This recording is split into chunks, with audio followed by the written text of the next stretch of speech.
Ras Indonesia.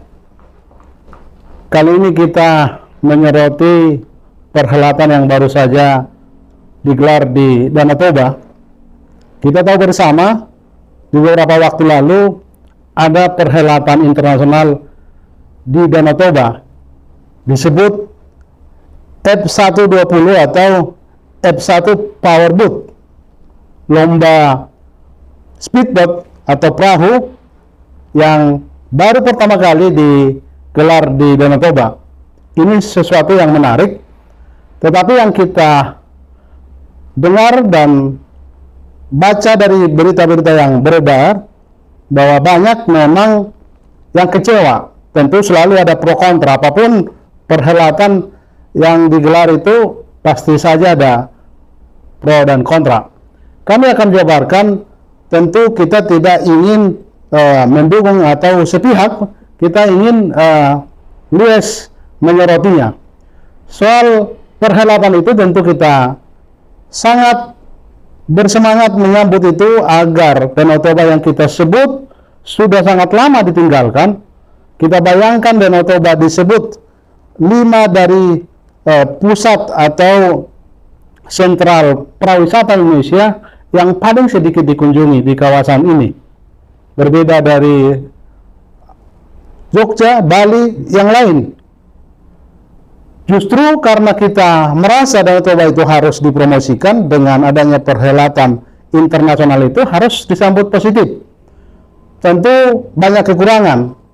Kita dengar juga memang karena disiapkan hanya dengan waktu yang sangat relatif pendek, yaitu 6 bulan, jelas pasti banyak kekurangan. Di sana sini pasti banyak kekurangan. Tentu salah satu yang diharapkan dengan adanya perhelatan internasional ini berdampak ekonomi untuk masyarakat setempat, baik yang berdagang, baik juga yang mempunyai penginapan, misalnya hotel atau homestay.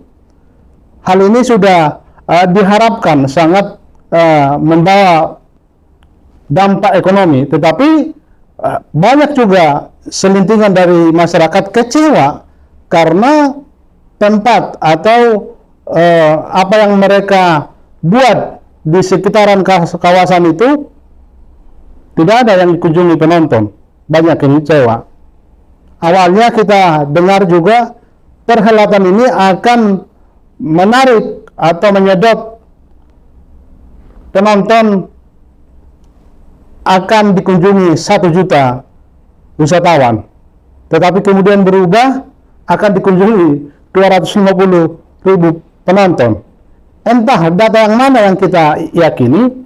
Yang jelas ada juga pendapat yang datang di perhelatan itu sekitar 180.000. Lalu ada juga berita yang menyebut ada 100.000 penonton. Ada juga yang menyebut 25.000 penonton. Tapi kita tidak fokus di jumlah penontonnya. Apapun itu, perhelatan itu sudah digelar. Walaupun Presiden Jokowi waktu itu agak kecewa karena dia tidak ikut menonton, karena beliau hadir hanya menyematkan hadiah bagi yang ikut berlomba. Tetapi secara umum ini menjadi pelajaran untuk orang Batak, agar kita juga jangan hanya pesimis. Mari kita belajar dari perhelatan besar ini.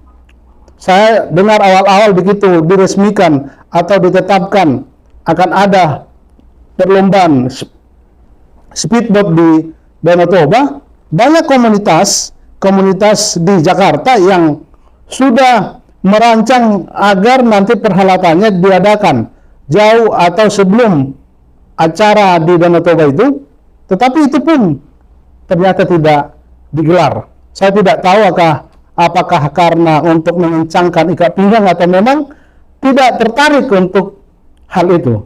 Tetapi paling tidak kita belajar dari perhelatan internasional ini. Apapun kekurangannya, mari kita sambut. Tahun-tahun depan mungkin masih ada kesempatan. Saya dengar akan diganti caranya, mungkin perlombanya atau bahan bakar yang digunakan adalah dari kelapa sawit. Maka sponsor-sponsor nanti perusahaan-perusahaan yang besar di kelapa sawit Di tahun ini juga kemungkinan akan digelar juga perhelatan nasional internasional di Danau Toba, yaitu jet ski. Mudah-mudahan apa yang dilakukan untuk mendengungkan, untuk mempromosikan Danau Toba akan bisa terwujud. Saya kira itu yang kami soroti. Tentu kita tidak menafikan banyak kekecewaan masyarakat, tetapi jangan karena kekecewaan ini kita anggap tidak ada gunanya.